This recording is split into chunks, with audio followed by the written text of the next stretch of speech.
신약성경 마가복음 1장 1절에서 15절입니다. 마가는 바나바의 조카이고 베드로의 비서였었고 그리고 바울과 바나바의 전도팀에 함께했던 사람이기도 합니다. 마가는 베드로가 순교 직전에 베드로로부터 들었던 예수님의 행적을 자세히 기록하고 있습니다. 그래서 어떤 분은 말하기를 마가복음은 마가의 손을 빌어서 쓴 베드로의 글이다, 이렇게 말하기도 합니다. 우리가 어렸을 적에 어떤 일을 보면 헐레벌떡 뛰어와 엄마에게 얘기를 하지 않습니까? 그럼 엄마가 이렇게 얘기합니다. 숨 좀 쉬고 말해라. 오늘 그렇게 말하고 있는 이 마가의 모습을 우리는 발견합니다. 그래서 마가복음에는 주로 동사가 많이 나와 있습니다. 끊임없이 다니셨던 예수님의 움직이는 모습이 나옵니다. 이것은 어쩌면 마가와 베드로의 특징이기도 합니다. 그리고 예수님을 가장 가까이에서 보았던 사람의 증언이기도 합니다. 사복음서는 예수님을 각기 다른 시각에서 보는데요. 마태복음은 예수님을 왕으로, 누가복음 예수님을 인자, 즉 인간으로, 그리고 요한복음은 예수님을 하나님의 아들, 그리스도로 보고 있다면 마가복음은 예수 그리스도를 섬기는 종으로 표현하고 있습니다. 예수 그리스도께서 끊임없이 유대와 갈릴리를 다니시면서 약한 자를 고쳐주고 섬기며 복음을 전파하는 그런 모습들을 발견하게 되어지죠. 마가복음 14장 51절 이후에 보면 한 청년이 예수께서 붙들리던 밤에 혼이불을 뒤집어쓰고 어둠 속으로 달려가는 그런 한 장면이 나오는데 그가 누구일까요? 그 사람만이 아는 비밀이죠. 아마도 그가 마가였을 것입니다. 마가는 자기 어머니의 집인 다락방에서 최후의 만찬을 마치고 그리고 예수님과 그의 제자들이 어둠 속으로 사라지고 겟세마네 동산으로 기도하러 가신 것을 알았습니다. 그리고 얼마 되지 않아서 예수님이 붙들렸고 제자들이 흩어졌다는 얘기를 듣고 그리고 겁을 먹고 엉겹결에 그렇게 도망을 쳤을 것입니다. 바나바의 조카였던 마가는 바울과 바나바가 1차 전도 여행을 떠날 때 거기에 합류하게 되어지는데요. 그가 소아시아 지역을 가다가 어느 날 갑자기 이유도 없이 그 팀에서 빠져 예루살렘으로 돌아오게 됩니다. 그 일로 말미암아 선교에 큰 차질을 가져오게 되었죠. 2차 전도 여행을 떠날 때 이 마가의 문제로 바울과 바나바가 심히 다투게 됩니다. 바나바는 이 마가를 데리고 가야 된다. 그러나 바울은 그럴 수가 없다. 아마 바나바는 사람 중심이라면 바울은 사역 중심의 그런 특성을 가지고 있었던 것입니다. 뭐가 좋다 나쁘다 그렇게 말할 수는 없습니다. 결국 그 일로 말미암아서 마가는 바나바를 따라가고 바울은 따로 전도 여행을 가게 되어집니다. 한 사람으로 말미암아서 이 사역자가 깨어지는 그런 일이 있었는데 어쩌면 이것도 선교적 차원에서 볼 때 하나님의 뜻이었다라고 볼 수 있겠죠. 자, 그 후에 이 마가는 오랜 시간이 지나고 나서 사도 바울에게 필요한 사람이었고 그가 훗날에 이 마가를 다시 받아들였던 걸 볼 수가 있습니다.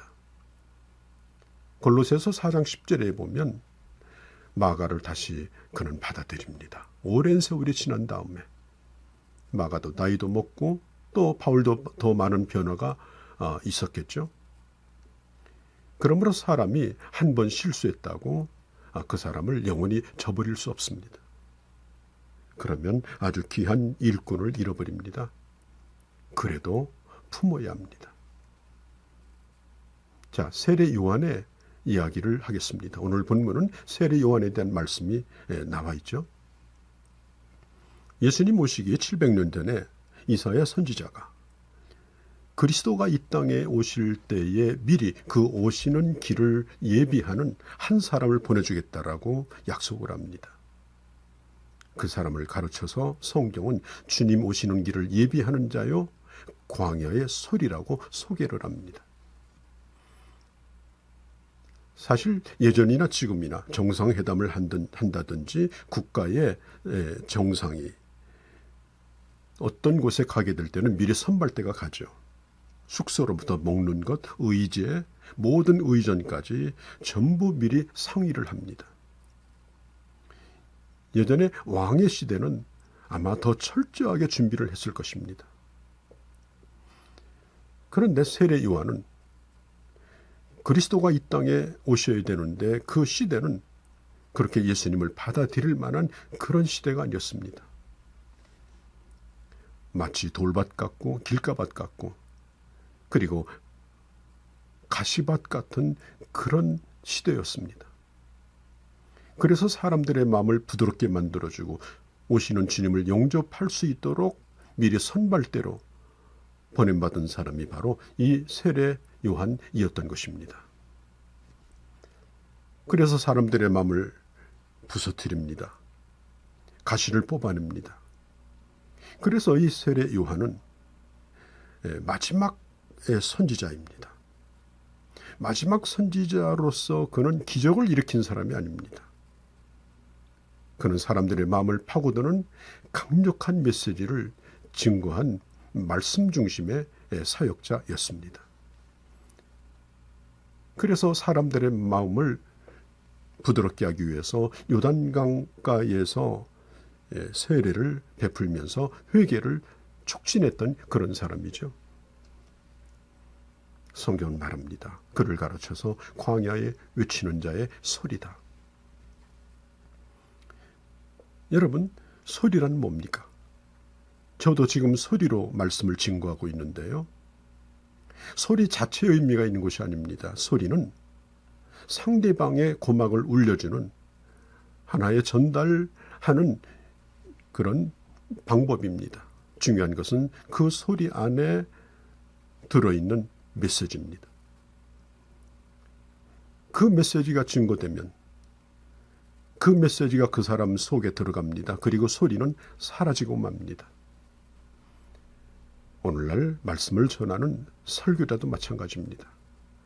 소리와 같은 마음으로 내가 더 멋진 메시지를 증거해야 되겠다라는 것보다 내가 전하고자 하는 메시지 속에 복음을 어떻게 하면 효과적으로 담을 수 있을까에 깊은 고민을 해야 합니다. 세례 요한은 예수 그리스도가 등장하자 소리와 같이 사라졌습니다. 미련 없이 그는 흔적도 없이 자기 자신을 감추고 맙니다. 마치 아침에 해가 뜨면 밤을 밝히던 달과 별들이 그 빛을 잃어버리듯이 그는 바로 그런 사람이었습니다. 어떤 사람은 심지어 세례 요한을 가르쳐서 당신이 그리스도냐라고 물을 때 나는 결코 그리스도가 아니고 보냄을 받은 사람이라고 말했습니다. 그리고 이 세례 요한의 캠프에 속해 있던 세례 요한의 제자들 가운데 상당수가 예수님의 제자가 되었고 세례 요한을 따르던 사람들의 상당수가 예수님을 따라갔습니다. 인간적으로 얼마든지 허전할 수 있는 상황 속에서도 나는 중매장이다. 신부가 신랑을 만나 잔치를 벌이는 것을 볼 때 나는 그것으로 보람을 느낀다. 그리고 나는 종에 불과하다. 나는 그분의 신끈도 풀기도 적합하지 않는 사람이라고 그는 스스로를 이야기했습니다.